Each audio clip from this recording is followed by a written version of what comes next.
नमस्कार।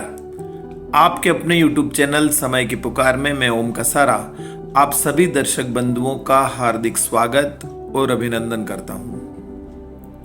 दर्शक बंधुओं, अभी 9 मई को मैंने एक वीडियो बनाया था जिसके अंदर यह स्पष्ट रूप से कहा था कि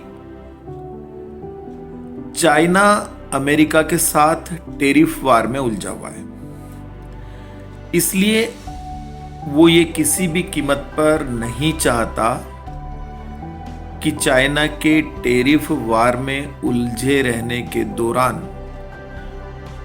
जो कोई भी विदेशी कंपनी भारत में निवेश करना चाहती है वो आराम से यहां पर अपना काम कर ले। इसी के लिए उसने पाकिस्तान के कंधे पर बंदूक रखकर पहलगाम में निर्दोष लोगों का नरसंहार करवा दिया।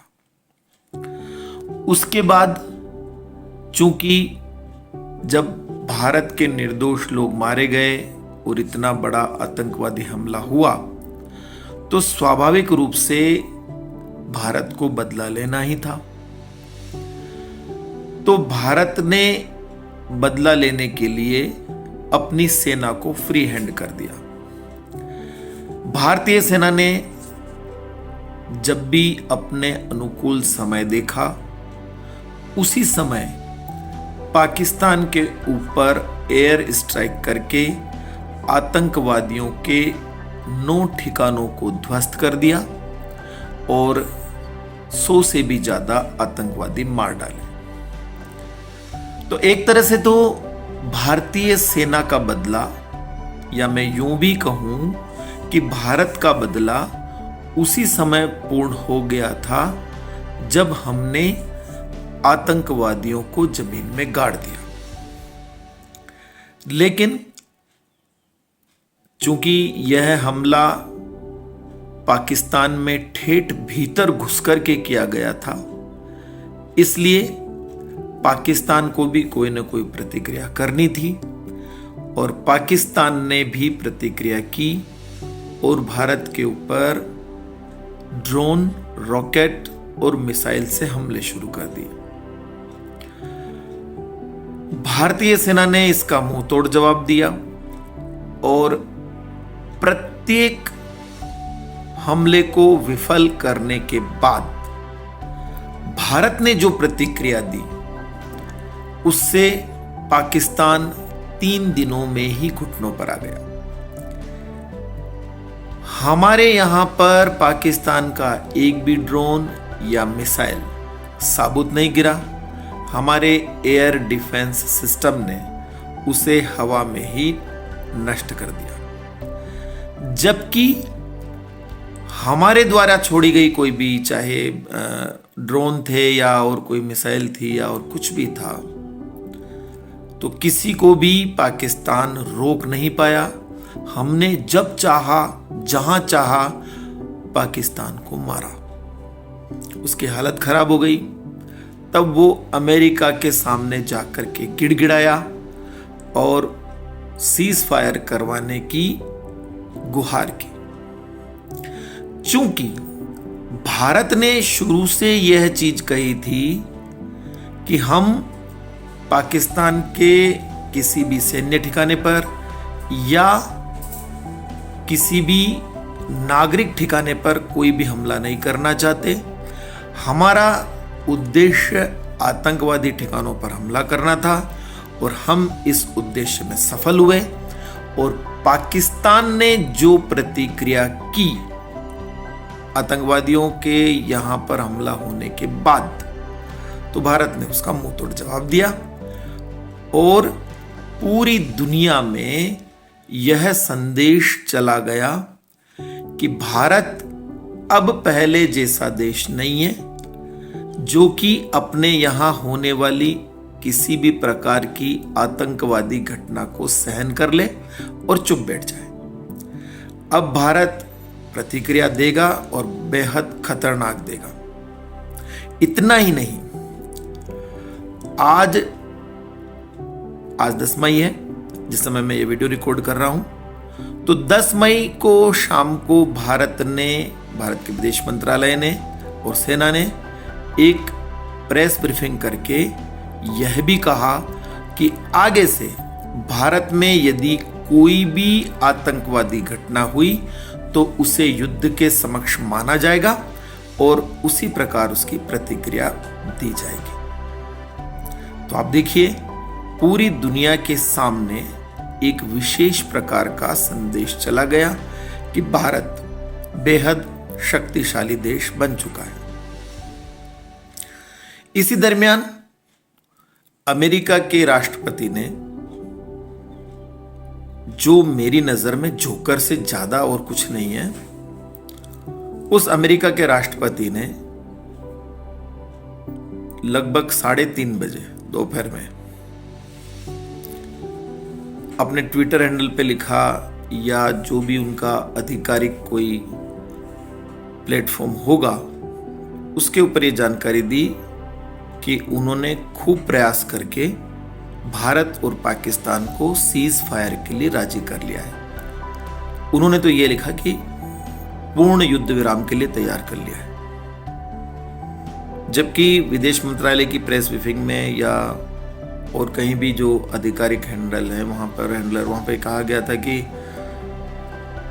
यह जो युद्ध विराम है वो 12 मई तक है।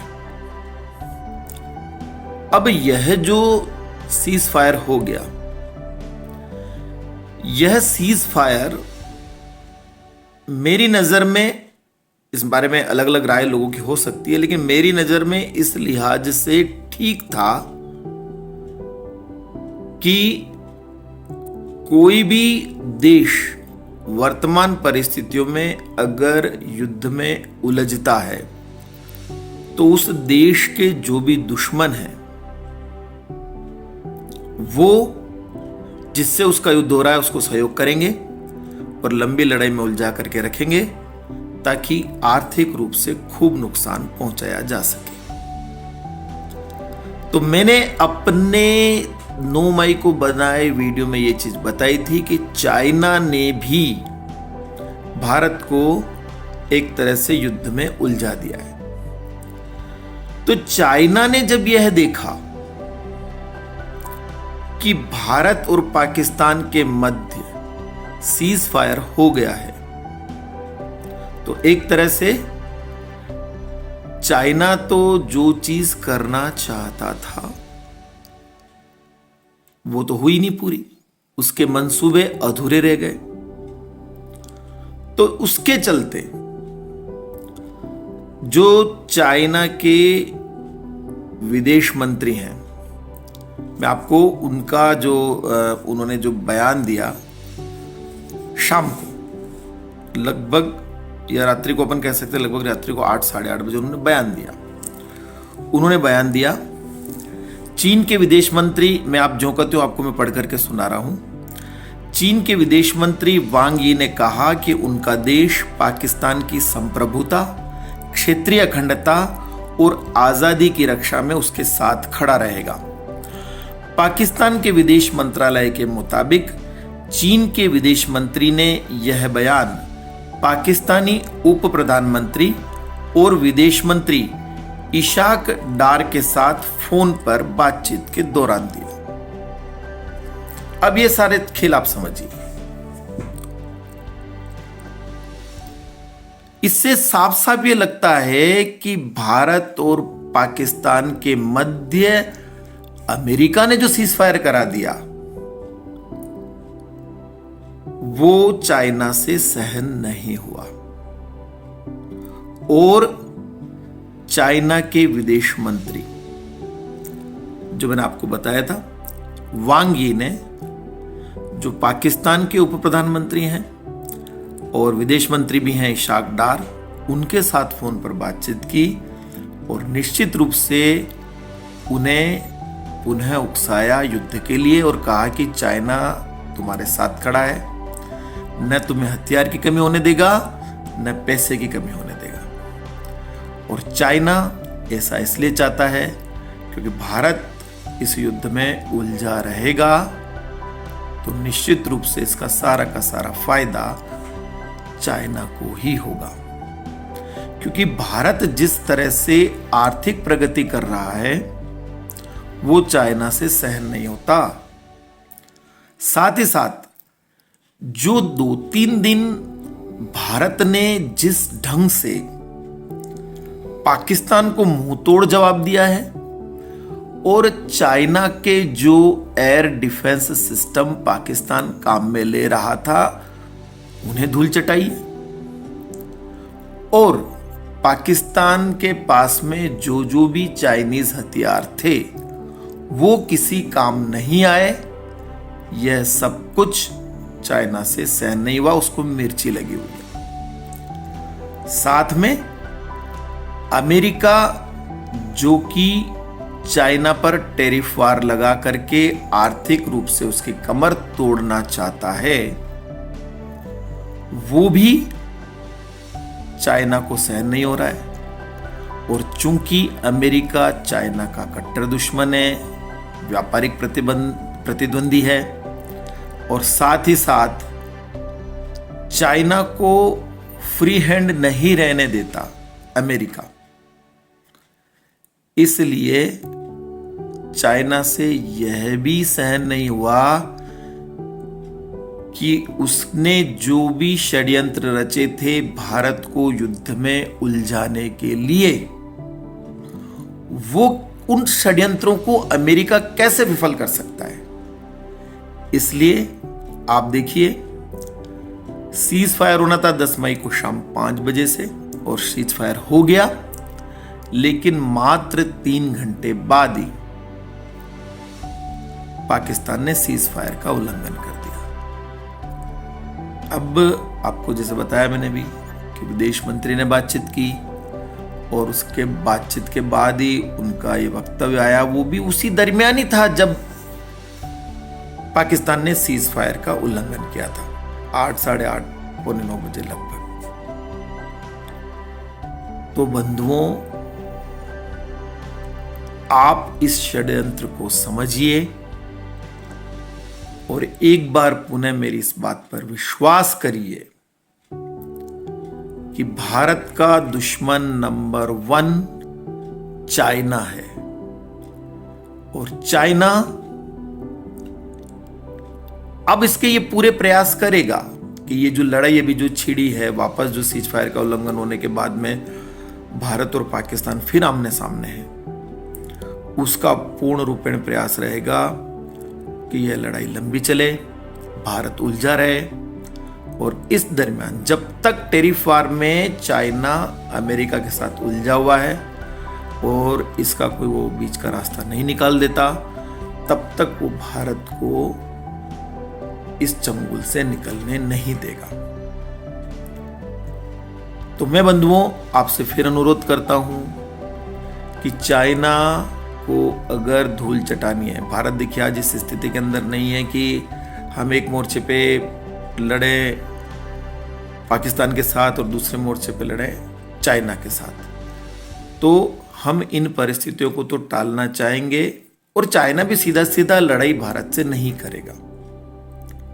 तो अब हम भारतीय उस चाइना की कमर कैसे तोड़ सकते हैं? इसका बिल्कुल सीधा इलाज है, चाइना का माल खरीदना बंद करें।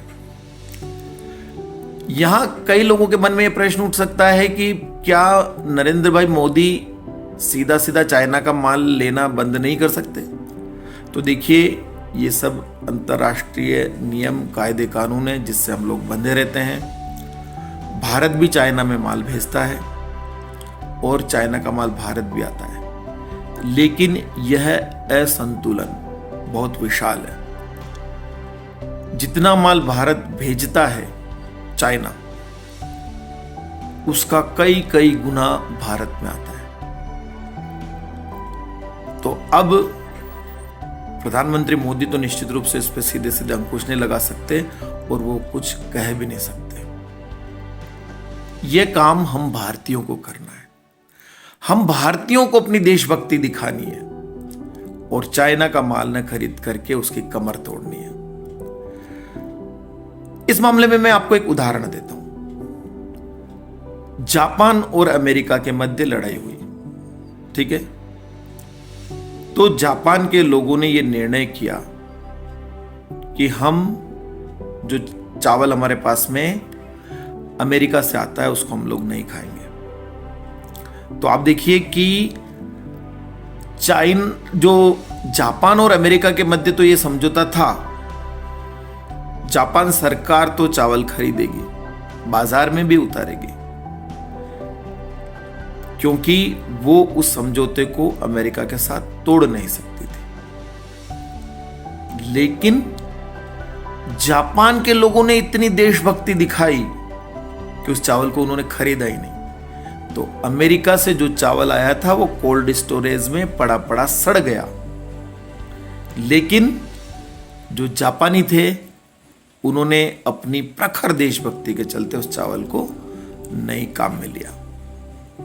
तो बंधुओं, जब जापानी वो सब कुछ कर सकते हैं तो क्या हम भारतवासी नहीं कर सकते?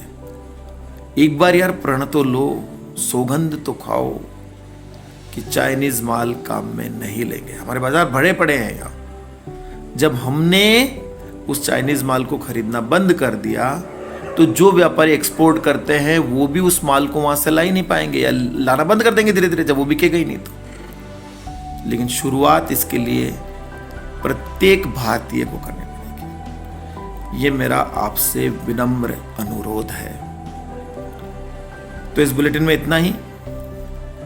यदि यह आपको पसंद आया हो तो इसे लाइक व शेयर अवश्य करें और आपके अपने YouTube चैनल समय की पुकार को सब्सक्राइब करना न भूलें। धन्यवाद। जय हिंद, जय भारत।